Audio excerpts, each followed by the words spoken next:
तीन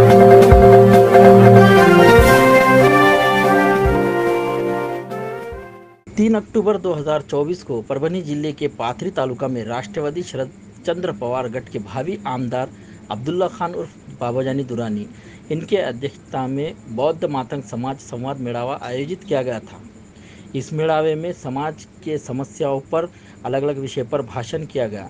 प्रमुख वक्ता प्रकाश इंगड़े, प्रदेश सर चिटनीस राष्ट्रवादी कांग्रेस पार्टी शरद पवार गढ़, इन्होंने समाज बांधवों से बातचीत की। इस वक्त वहां पर लाल सेना के अध्यक्ष गणपत भिसे, मार्गदर्शक राजेश घोड़े, सेना प्रमुख आज़ाद क्रांति सेना एडवोकेट डी.बी. निसर्गंध, सदाशिव थोरात, श्याम ढवळे, आनंद धनले, जीजाभाऊ साड़वे, रामेश्वर पंडित, राहुल ब्रह्मराक्ष इनकी विशेष मौजूदगी थी।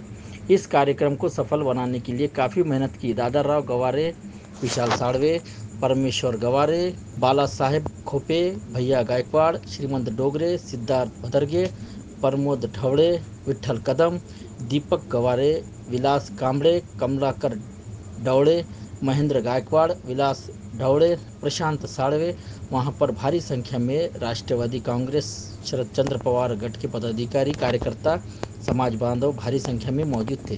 किस तरह की प्रतिक्रिया दी है, आइए जानते हैं। माली समाज के लोगों को उपाध्यक्ष बनाए, धनगर समाज के आदमी को उपाध्यक्ष बनाए, धनगर समाज के दत्ताराव मैंगड़े को डीसीसी बैंक का डायरेक्टर बनाए। और एक बात जो कोई नहीं जानता और कोई इसकी पब्लिसिटी नहीं करता, वो पारधी समाज जिसे कोई नजदीक नहीं आने देता, जिसे आज भी क्रिमिनल कम्युनिटी बोलकर, एक अपराधी कम्युनिटी बोलकर जिसे पुलिस आज जिसके साथ सलूक करती है, वैसे पारधी समाज के आदमी को भी बाबाजानी खान साहब ने नगर सेवक बनाया।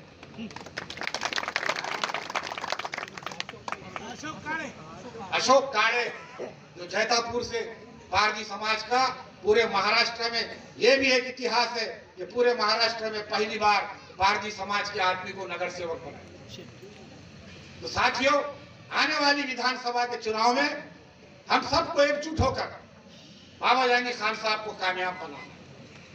पिछले जो लोकसभा का चुनाव हुआ उसमें जिस तरह दलित समाज और मुस्लिम समाज ने मिलकर मतदान किया, तो महाराष्ट्र के अंदर 31 सीट महाविकास आघाड़ी की है।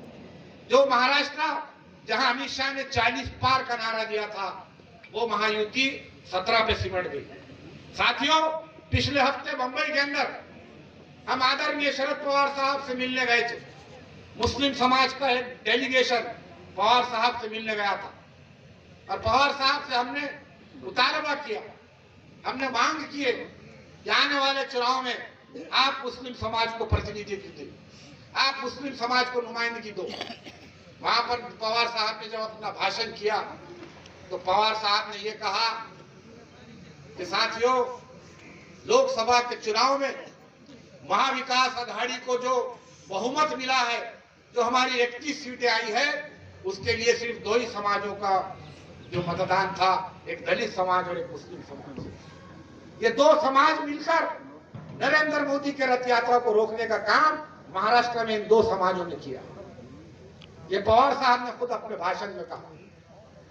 और साथियों, ये पवार साहब के नेतृत्व में जो महाविकास आघाड़ी लड़ रही है, मैं आपको याद दिलाना चाहता हूं कि 1980 के दशक में जब औरंगाबाद की खंडपीठ को लेकर बाबा साहब का नामांकन देने के लिए जो आंदोलन शुरू किया गया था, जो दलित समाज का आंदोलन था कि मराठवाड़ा के अंदर अगर शिक्षा की ज्योति किसी ने जलाई है तो वो बाबा साहब अम्बेडकर ने जलाई है।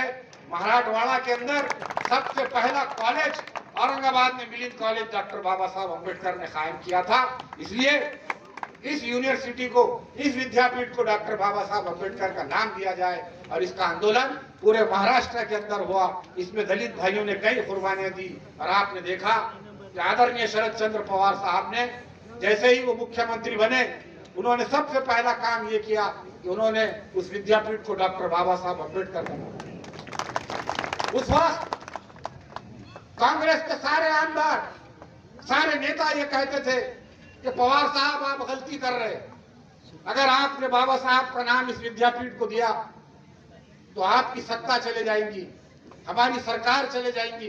पवार साहब ने कहा कि मेरी सत्ता चले जाए, मेरी सरकार चले जाए, मैं ये मानूंगा, लेकिन मैं इस विद्यापीठ को बाबा साहब का नाम देकर रहूंगा। और आपने देखा कि 95 में शरद पवार साहब की सत्ता चली गई और 95 में शिवसेना और भाजपा युति की सरकार आई। तो पवार साहब ने अपनी सत्ता को कुर्बान किया, लेकिन आपसे जो वादा किया था वो वादा पूरा किया। इसी तरह आने वाले चुनाव में भी आपको, हम सबको मिलकर आदरणीय पवार साहब के नेतृत्व में महाविकास आघाड़ी के जो उम्मीदवार रहेंगे उस उम्मीदवार को हमको भारी बहुमत से कामयाब करना होगा। यही कहते हुए मैं अपने 2 लफ्ज खत्म करता हूं। जय हिंद, जय भीम।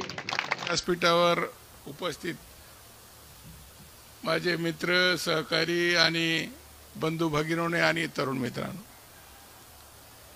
खरं म्हणलं तर आजच्या मेळावा मातंग आणि बौद्ध समाजाचा फक्त पाथरी तालुक्यापुरता होता। फक्त पाथरी तालुक्याचे आपली उपस्थिती पाहून आणि आपली एवढा सोयाबीनची काढणी चालू असताना बी आपण एवढे मोठे संख्येने या ठिकाणी आलात, त्याच्यामुळे मी आजच जाहीर करतो की आपला विजय कोणी रोखू शकत नाही।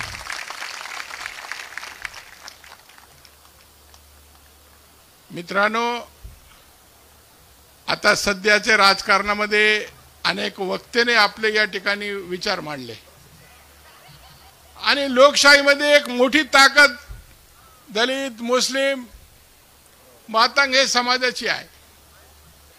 मग मागच्या 10-20 वर्षापासून मुस्लिम समाजाचा मतदान बरोबर एका बाजूलाच चालला, पण आमच्या मतदानामध्ये कुठेतरी एका बाजूने चाललाय। मी पाथरी मतदारसंघाची राजेश घोडे साहेब, मी एक आकडेवारी काढली की पाथरी मतदारसंघामध्ये जातीनिहाय सगळ्याचं मतदान काढलं। मराठा समाजाचा काढला 1,35,000 आहे, मुस्लिम समाजाचा काढला 52,000 आहे, बौद्ध समाजाचा काढला 33,000 आहे, मातंग समाजाचा काढला 17,000 आहे आणि त्याच्यानंतर मग माडी समाज आहे, धनगर समाज आहे, इतर समाज आहे, सर्व समाजाचे आकडे काढले। आज देशामध्ये सर्व पक्ष एकत्र येऊन या जातीवादी शक्तीच्या विरोधात लढण्याची आज सगळ्याची इच्छा आहे। आपलं जे मतदान आहे हे मतदान जातीवादी शक्तीच्या विरोधामध्ये हरविण्यामध्ये मोठं योगदान आणि मोठं एक पासंगचं काम करणार आहे। पण हे मतदान तिसरीकडे चाललं आणि त्याचा फायदा आहे जातीवादी शक्तीला वाला।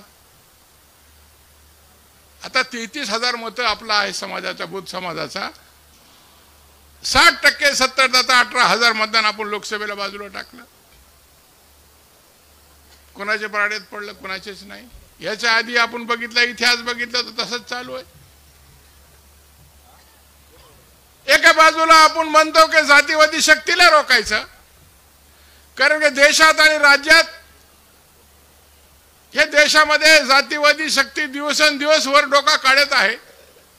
समाजामध्ये दरी निर्माण करून पुन्हा सत्तेवर येण्याचा यांचा कारस्थान आणि यांचे षडयंत्र आहे। याला आता हिंदू मुस्लिम दंगलीचा खेळ जमाना, तर मराठा आणि ओबीसी मध्ये भांडणं लावायचं काम चालू आहे। आता मुजाहिद खासामने किती मस्त भाषण या ठिकाणी केलं की याने किती मुसलमानाचा उचकिण्याचं काम केलं, तर कोणी मुसलमान हातात दगड घेणं की यांचा एक मोठा अजेंडा आहे। आणि मित्रांनो, ह्याला आता हे लोकशाहीमध्ये जे आपल्या बाबासाहेबांनी अधिकार दिले हे शक्तीतूनच आपण ह्याला, हे शत्रूला मारण्यासाठी काठी कुऱ्हाडी बंदूकची गोळीची आवश्यकता नाही, फक्त एक बटन यांच्या विरोधात दाबायचं। हे शत्रूला हरविण्यासाठी आम्हाला बूथवर जायचं आणि आपलं मतदान पांगू द्यायचं नाही, आपलं मतदान पाण्यात घालायचं नाही। आपलं मतदान हे जातीवादी शक्तीच्या विरोधामध्ये एकत्र करून ह्या ठिकाणी टाकायचं। आज बरेचसे आता पाथरीमध्ये बघितलं, हौसे आता 2 महिन्याचं आहे, याचा किती राहिला तर 1.5 महिना, उद्या आचारसंहिता लागली की हे मुख्यमंत्री गेले, हे सरकारही गेले. तुम्हाला भरोसा आहे का हे सरकार येईल म्हणून? आहे का? बिलकुल नाही. कोणाला विचारा, हे सरकार पुन्हा येणार नाही. म्हणून मला आपल्याला विनंती करायची की आता उमेदवारी अजून जाहीर झाली नाही. महाराष्ट्रात कोणाच पक्षाने या ठिकाणी आता उमेदवारी दसरा झाल्यानंतर सगळे उमेदवारी सगळे पक्ष या ठिकाणी जाहीर करतील. पण आदरणीय पवार साहेबांसोबत मी कायमस्वरूपी राहिलेलो एक कार्यकर्ता आहे. 80 पासून त्यांच्या नेतृत्वाखाली मी काम केलं. जसं मुजाहिद खासामने सांगितलं की मी 92-93 ला नगराध्यक्ष पाथरीच्या असताना नामांतराचा निर्णय त्यांनी त्या ठिकाणी घेतला. ते कालखंडामध्ये रामदास आठवले पवार साहेबांसोबत होते. त्यांची सातत्याने कॅबिनेटमध्ये मागणी होती की डॉक्टर बाबासाहेब आंबेडकर विद्यापीठाचं नामांतर करावं, नाव द्यावं. आणि त्यावेळेस पवार साहेबांनी सांगितलं होतं की सत्ता गेली तरी चालेल, मी नाव देणारच. म्हणून सर्व जाती धर्माला घेऊन जाणारा असं नेतृत्व शरदचंद्रजी पवार आहे. मित्रांनो, म्हणून आपल्याला येणारे विधानसभेला हे सत्ता परिवर्तन तर अटळ आहे, पण जास्त अधिक मताने आपल्याला उमेदवार या ठिकाणी निवडून आलायचे. आणि असे लोक जे आहे, जे पैशाचे जेवर ह्याला फोड त्याला फोड, ह्याला 2 लाख ह्याला 5 लाख, आता कसं आहे 4-2 दिवस हे बी लोक हात मारून घ्यालेत.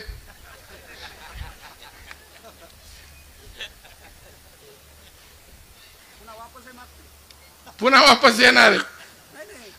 लोक नाही जमले तर वापस पैसे दिलेले. असं म्हणजे हे काही कार्यकर्ते नाही. हे लोक कसे आहेत माहिती आहे का? आता काही बोलता येत नाही मला शब्दामध्ये. असे लोक कालपर्यंत बसलेत, पुन्हा सगळे इकडे येतात. 4 फायदे पुन्हा दुसऱ्याच्या मार्फत आम्हाला निरोप द्यायला, तर फायदा निकालने देऊ ना. आता काय म्हणायचं असे लोक आहे. तर मला आपल्याला हे सांगायचं आहे की आपण एक मोठी ताकद आपली आहे, हे ताकद विसरता कामा नये. तुम्हाला मी एक मत बाबासाहेबांनी दिलं आणि गावातला पोलीस पाटील असेल किंवा देशमुख असेल किंवा खानसाहेब असेल किंवा रावसाहेब असेल, त्याला मी एक मत दिलं. तुम्हाला एक मत आहे आणि मला 10 मत आहे असं नाही. हे देशाची लोकशाही मजबूत आहे. म्हणून हे मताची ताकदीने आपण बदल करू शकतो. म्हणून आपल्याला येणारे विधानसभा, आता कालच्या लोकसभेला मुस्लिम समाजाने एवढा मोठ्या प्रमाणावर भारतीय जनता पक्षाच्या विरोधात मतदान केलं. आता आपल्या इकडे मशाल होती, शिवसेनेचा उमेदवार होता, पण ते भारतीय जनता पक्षाचे उद्धव ठाकरे विरोधात होते, त्यांचे बाजूने पडले होते. पण मुस्लिम समाजाने एक गठ्ठा मतदान पूर्ण महाराष्ट्रामध्ये मशालीला केलं. कारण की भारतीय जनता पक्षासोबत जे जाईल त्याला धडा शिकविण्याचं, कारण की सर्वात जास्त हे शिंदे सेना आणि भारतीय जनता पक्ष हे जातीवादी पक्ष, हे समाजामध्ये दरी निर्माण. आता काल तुम्ही बघितलं असतं राज्याचे माजी म्हणजे आता सध्याचे उपमुख्यमंत्री देवेंद्र फडणवीस मुस्लिम मताला मत जहाद सांगतात. काय शब्द उपते तुम्हाला असं बोलायला? कोणाचं मत जहादी मत आहे, कोणाचं मत हिरवा आहे, कोणाचं मत निळा आहे, कोणाचं मत भगवा आहे. अरे आमचं मत तुम्हाला घरी पाठविण्याचं आहे. म्हणजे अशा प्रकारचं समाजामध्ये एक विष परिमाण आहे. मतदानाचे ज्या ठिकाणी याला संधी मिळेल त्या ठिकाणी जातीवादाचा रंग देण्याचं काम करतात. आज शेतकऱ्याची काय दुर्दशा आहे. आज 1500 रुपये महिना लाडकी बहिणीला आम्हाला दिलेत, पटकन तेलाचे भाव वाढविले, खोबरेचे भाव वाढले, किराणा मालाचे भाव वाढले, शेंगदाण्याचे भाव वाढविले. 1500 रुपये इकडून द्यायले आमच्या तिजोरीतून लोकांचे म्हणजे जीएसटी कोण आणि पुन्हा अजून वापस घ्यायले. आता कोणीतरी सांगितलं भाषणामध्ये की हॉटेलचे खाण्यावर भी जीएसटी आहे. नवीन जीएसटी आला. राजेश घोडेजी, आम्ही एक मुंबईचे एक हॉटेलमध्ये आम्ही नेहमी जेवायला जातो, शालीमार हॉटेल, त्या ठिकाणी जेवायला गेलो आणि नवीन जीएसटी लागू झाला. 4-5 लोक आमच्या सोबत जेवायला नेहमी राहायचे. तर त्याने बिल जरा थोड़ा, मैं बोले इसका बिल वाढून इतना बिल बढ़ा के कैसा लाए? तूने बोले जीएसटी है. बोले जीएसटी? तो वेटर बड़ा होशियार था, उन्हें बोला साहब आप भी जब भी खाना खाने को आएंगे ना, नरेंद्र मोदी और फडणवीस भी आपके साथ खाएंगे. बराबर है, बराबर है, बराबर बराबर. उनका भी बिल आपको देना पड़ेगा. अरे मैं बोला दोनों तो शाकाहारी है, मेरा तो मांसाहारी है. इसको तो जीएसटी कम करो. बोले नहीं. म्हणजे सांगायचा उपयोग असा आहे की प्रत्येक गोष्टीला याने जीएसटी, मेलेले माणसाचे कफनवर भी जीएसटी लावलेले. तुम्ही एक छटाक साखर घेतली तरी जे इतका मोठा टॅक्सचा पैसा हे सरकारच्या तिजोरीमध्ये याला, आणि अर्धा पैसा केंद्रात. मग केंद्र कोणाला द्यायचं, ज्या ठिकाणी आपलं सरकार आहे त्या ठिकाणी द्यायचं. तर मित्रांनो, मला एवढंच आपल्याला म्हणायचं आहे की आपल्या भविष्याचं राजकारण कसं करायचं. फुले शाहू आंबेडकरच्या विचाराने आपल्याला पुढे जायचंय. फुले शाहू आंबेडकरच्या विचाराने मायावतीने उत्तर प्रदेशमध्ये 3 वेळेस मुख्यमंत्री पदाची शपथ घेतली. पण आज ते मायावतीला भी सुद्धा ह्या ठिकाणी वेगळ्या मार्गाने, जसं काय नेत्याला ईडीच्या दबाव खाली धौसा देऊन आपल्या पक्षात घेण्यात आला, तसंच बहन जी को भी डरा धमका के खामोश बिठाया गया. जे कोणी यांच्या विरोधात बोलाल त्याला मध्ये घालायचे, काही भी खोटे नाटे केसेस लावायचे, काही त्याच्या मागे कुणाडे लावायचे, अरे कोणी बोलायचं नाही. तो मित्रांनो, काय चाललंय देशामध्ये, ह्याला कुठं ना कुठं तरी आपल्याला रोखण्याचा मार्ग एकच आहे. ते मार्ग आहे आपला हत्यार वोट. आणि हे वोटच्या माध्यमातून आपण राज्याची सरकार बदलू शकतो. कारण की सरकारने शेतकरी असेल, दीनदलित असेल, अल्पसंख्याक मुस्लिम समाज असेल, शेती करणारा समाज असेल, सर्व समाज हे सरकारला कंटाळलेले आहे. एके आयबीचे इंटेलिजन्स ब्युरोची रिपोर्ट मला मिळालेली आहे. मी माहिती घेतली आहे की मित्राकडून 194 जागा महाविकास आघाडीचे हे राज्यामध्ये येणार. 194 जागा वाढू शकते पण कमी होऊ शकत नाही, अशी परिस्थिती हे महाराष्ट्रामध्ये आज निर्माण झालेली आहे. याच्यामध्ये आपला भी वाटा. पाथरी विधानसभा मतदारसंघ हे नेहमी शरद पवाराला मानणारा एक मतदारसंघ आहे. 80 पासून चरखेच्या चिन्हावर दगडूबा पाटील झोडगावकर निवडून आले, दिगंबरराव वडीकर निवडून आले, मी घडीच्या चिन्हावर निवडून आलो. हे पवार साहेबाला मानणारा असा मतदारसंघ आहे. आणि भविष्यात आपल्याला महाविकास आघाडीच्या रूपाने हे राज्यामध्ये पुन्हा सत्ता परिवर्तन आपल्याला घडून आणायचे आहे. आणि हे सत्ता परिवर्तन घडून आणण्यासाठी आपल्या सर्वांचे सहकार्य, आपलं सर्वांचे योगदान मला याची अपेक्षा आहे. आणि भविष्यामध्ये आज तुमच्या आमच्या नाता एवढंच पुरता राहणार नाही. हे मतदारसंघाचे नेतृत्व करण्याची आपण सर्वांनी जर संधी दिली, मग हे मतदारसंघाचा दलित, शोषित, पारधी, वडर सगळे समाजाचे आपण मेळावा गेलो आणि कोणता समाज माझ्या विकासापासून वंचित राहणार नाही याची गवाही आणि याची दक्षता मी घेतल्याशिवाय राहणार नाही. आणि भविष्यामध्ये सर्व समाजाला न्याय द्यायचा, सर्व समाजाचे काम करायचे, सर्व समाजाचा विकासात्मक दृष्टीने पाहायचं. मतदान झालं की आपलं नातं समजलं असं समजायचं नाही. मित्रांनो, इथून पुढे आपल्याला अजून जोबाने काम करायचे, जोबाने आपण एकोपा ठेवायचे, जोबाने आपापले जिल्हा परिषद असतील, ग्रामपंचायत असेल, पंचायत समिती असेल, आपली अशी मूठ बांधून ठेवायची. आणि पाथरी मतदारसंघामध्ये महाविकास आघाडीच्या रूपाने मला मतदान करून मला या मतदारसंघाचा नेतृत्व करण्याची संधी आपण सर्वांनी द्यावी अशी कळकळीची विनंती करतो आणि माझे 2 शब्द संपवितो. धन्यवाद. जय हिंद, जय महाराष्ट्र, जय भीम, जय लहुजी. पाथरी येथे बौद्ध आणि मातंग समाजाचा एक शक्ती प्रदर्शन, ऐक्य आणि संवाद मेळावा संपन्न झालेला आहे. या मेळाव्याच्या माध्यमातून इथल्या मनोवादी व्यवस्थेला, इथल्या संविधान विरोधी शक्तींना आव्हान देण्यासाठीचा हा मेळावा होता. आणि या देशाचं संविधान बदलू पाहणाऱ्या शक्तींना मग ती भाजप असेल, शिंदे गट असेल, यांना आम्ही सांगू इच्छितो की तुमचे दिवस आता संपलेले आहेत. त्यांनी महाराष्ट्रामध्ये वेगवेगळ्या ठिकाणी जाणीवपूर्वक या सरकारच्या माध्यमातून किंवा सरकारचा त्याला एक पाठिंबा असल्यासारख्या गोष्टी महाराष्ट्रात घडलेल्या आहेत, आपण बघितलेलं आहे. महाराष्ट्रामध्ये दलितांच्या मुलांच्या शिष्यवृत्ती मिळत नाही आहेत.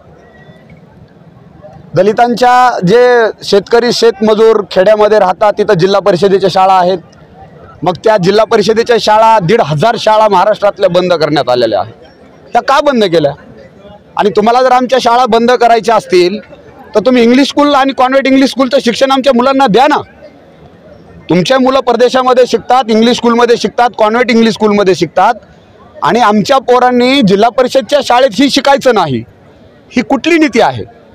आणि काल म्हणे मुख्यमंत्र्यांनी काय एक योजना आणली आणि 10वी नापास 10वी पासचे पोरं जिल्हा परिषद शाळेवरती निवडी केले. काय तुम्हाला करायचं आहे? काय तुम्हाला येतं या देशामध्ये येणाऱ्या मल्टीनॅशनल कंपन्या चालवण्यासाठी जी मजूर लागणार ती मजूर निर्माण करायचीत का? 10वी नापासचा विद्यार्थी जिल्हा परिषदच्या शाळेमध्ये तो सहशिक्षक म्हणून काहीतरी घेतला आता त्यांनी, ट्रेनिंग शिक्षक म्हणून. तो शिक्षण देणार आहे विद्यार्थ्यांना, मुलांना? तो काय शिकवणार आहे? म्हणजे तुम्ही जाणीवपूर्वक आम्हाला बाबासाहेबांनी सांगितलंय की शिक्षण हे वाघिणीचं दूध आहे, जो घेईल तो गुरगुरल्याशिवाय राहणार नाही. आणि तेच या मनोवादी व्यवस्थेने ओळखलंय आणि तेच आमचं शिक्षण बंद करण्याचा प्रयत्न करतायत. आणि अशा लोकांना आमच्या विद्यार्थ्यांसाठी शिकवायला पाठवून म्हणजे आमच्या विद्यार्थ्यांना शिक्षणच मिळू नये अशी व्यवस्था महाराष्ट्रामध्ये सुद्धा आहे. म्हणून सर, काल महाराष्ट्राचे उपमुख्यमंत्री देवेंद्रजी फडणवीस यांनी मुस्लिमाविषयी असं सांगितलेलं आहे की मुस्लिम ज्या पक्षाला मतं करतात म्हणजे त्यांचं जे जिहाद मत आहे महायुतीला ते करत नाही म्हणून त्यांनी सांगितलं. याबद्दल आपलं काय मत आहे? हे तर त्यांचं वक्तव्य चुकीचंच आहे. अशा पद्धतीचं तुम्ही जर मताला धार्मिक बनवणार असाल, मताला तुम्ही हिरवं निळं पिवळं मतं तुम्ही असे करणार असाल तर हे चुकीचं आहे. दुसरी गोष्ट, ज्या शिवाजी महाराजांनी गडावरती मस्जिदी बांधल्या त्या मस्जिदी पाडण्याचं पाप यांच्यात पिलावळणी केलेलं आहे. ते महाराष्ट्रात दंगली भडकू पाहत आहेत. त्या रामगिरी महाराजांनी सुद्धा एक वक्तव्य पाठीमागं केलं. म्हणजे चाललंय काय देशात? काय महाराष्ट्रात काही सरकार आहे का नाही? आणि सरकार असेल तर इथलं होम मिनिस्टर काय करते? यांचं काम काय? दंगा भडकवणं आहे की दंगा थांबवणं आहे? दंगा भडकवणाऱ्या लोकांना साथ दिल्यासारखं आहे. या राणेला तर ते जे बोलतायत त्यांचा बोलवता धनी कोण आहे आम्हाला माहीत आहे. आणि राणेने चुकूनही आझाद क्रांती सेनेच्या कार्यक्षेत्रात येऊ नये. आणि जर राणे आझाद क्रांती सेनेच्या कार्यक्षेत्रात आले तर माझे सैनिक त्याला धडा शिकवल्याशिवाय राहणार नाहीत. त्याला याचा जाब नक्कीच विचारणार. भविष्यातल्या उमेदवारच्या रूपाने मी करतो. पाथरी विधानसभा मतदारसंघामध्ये जवळपास 50,000 मतदान मातंग आणि बौद्ध समाजाचं आहे. हे मतदान इकडं तिकडं न पाहता धर्मनिरपेक्ष शक्तीचे पाठीमागं यावा. जातीवादी शक्तीचे पाठीमागं न जाता धर्मनिरपेक्ष शक्तीचे पाठीमागं यावा. आणि बराचसा मतदान मागचे लोकसभेमध्ये त्याचे पुढे मागच्या लोकसभेमध्ये विधानसभेमध्ये दलित समाजाचं मतदान इकडं तिकडं जे पांगलं होतं ते मतदानाची मूठ बांधण्याचं काम हे आजच्या मेळाव्याच्या निमित्ताने आम्ही ह्या ठिकाणी केलं. हे मेळावा फक्त पाथरी तालुक्याचा होता. 10 तारखेला सोनपेठ तालुका आहे, त्याच्यानंतर मानवत तालुका आहे आणि त्याच्यानंतर परभणी ग्रामीण आहे. 4ही मतदारसंघातले 4ही तालुक्यामध्ये दलित आणि मातंग समाज, बौद्ध आणि मातंग समाज याचा एकत्र मतदान महाविकास आघाडीच्या पाठीमागं यावा ह्याच्यासाठी आमचे प्रयत्न आहे. महाराष्ट्राचे मुख्यमंत्र्यांनी मुसलमानांच्या मताला जिहाद मत असं व्यक्त केलेलं आहे. आपली काय प्रतिक्रिया आहे? ते असं बोलल्याशिवाय जहाद मत, हिंदू मुसलमान, मंदिर मस्जिद, त्याच्यानंतर ह्याच्यावर बी नाही जमलं तर भारत पाकिस्तान असं बोलल्याशिवाय भारतीय जनता पक्षाला जातीवादी लोकांना मतदान मिळत नाही. हे लोकांनी आधीच विशालगडामध्ये हिंदू मुस्लिम करण्याचा प्रयत्न केला. मोहम्मद पैगंबरच्या बारे में अपशब्द वापरून शांतता बिघडण्याचा प्रयत्न केला. नारायण राणाचा मुलगा निलेश राणे सातत्याने मुसलमानाच्या विरोधात अपशब्द वापरतात. हे कशामुळे करतात की निवडणूक आले, हे निवडणूकमध्ये हिंदू आणि मुसलमानामध्ये दरी निर्माण करायची. पण हे देशामध्ये गल्ली से दिल्लीपासून हिंदू आणि मुसलमान दोन्ही शहाणे झाले आणि लोकांना कळू लागला की आता हे मूळ मुद्देपासून लोकांना लांब ठेवायचा, महागाईपासून लांब ठेवायचा, शेतकऱ्या प्रश्नापासून लांब ठेवायचा, शेतीमालाच्या भावापासून लांब ठेवायचा आणि जाती धर्माच्या नावाखाली मतदान घ्यायचा, हे याच्यामागे RSSचा मोठा षडयंत्र आहे. आणि हे निवडणूकमध्ये सर्व जाती धर्माचे लोक मिळून हे सरकारला चारी मुंड्या चित केल्याशिवाय राहणार नाही. म्हणजे विधानसभा आपले महाविकास आघाडीचे सरकार महाराष्ट्रामध्ये स्थापन होऊ शकते का? 100% हे पांढरे काळे देगावरची पांढरी रेघ आहे की महाराष्ट्रामध्ये जवळपास 200 जागा जवळजवळ महाविकास आघाडीचे निवडून येणार आहे. आणि हे सरकार फक्त आचारसंहिता लागूपर्यंत 15 दिवसाचं सरकार आहे. याच्यानंतर महाराष्ट्रामध्ये महाविकास आघाडीचं सरकार येणार आहे. याच्यात काही संशय बाळगायचं काम नाही. एडवांस बुकिंग शुरू है इफ्तिखार पार्क की. Sky line contractor and engineer private limited की पेशकश इफ्तिखार कॉलोनी साथ ही शुरू की जा रहा.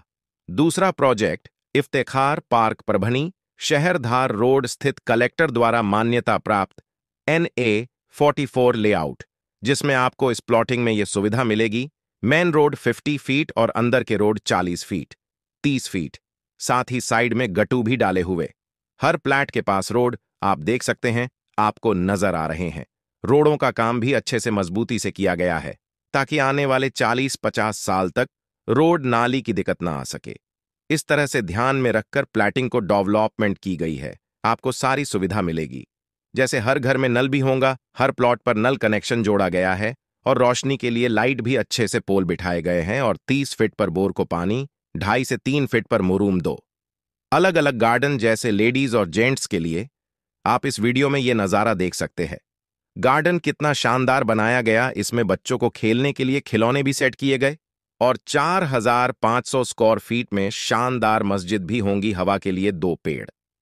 हर घर प्लॉट के सामने इन पेड़ों में कुछ ऐसे पेड़ है जो 6 महीने में कलर चेंज होते हैं. मराठवाड़ा में पहली बार मुस्लिम एरिया में डेवलपमेंट देखने को मिला है. साथ ही Skyline contractor and engineer private limited company के डायरेक्टर मेराज सिद्दीकी, इनका सेकंड प्रोजेक्ट इफ्तिखार पार्क इस नाम से शुरू की गई है.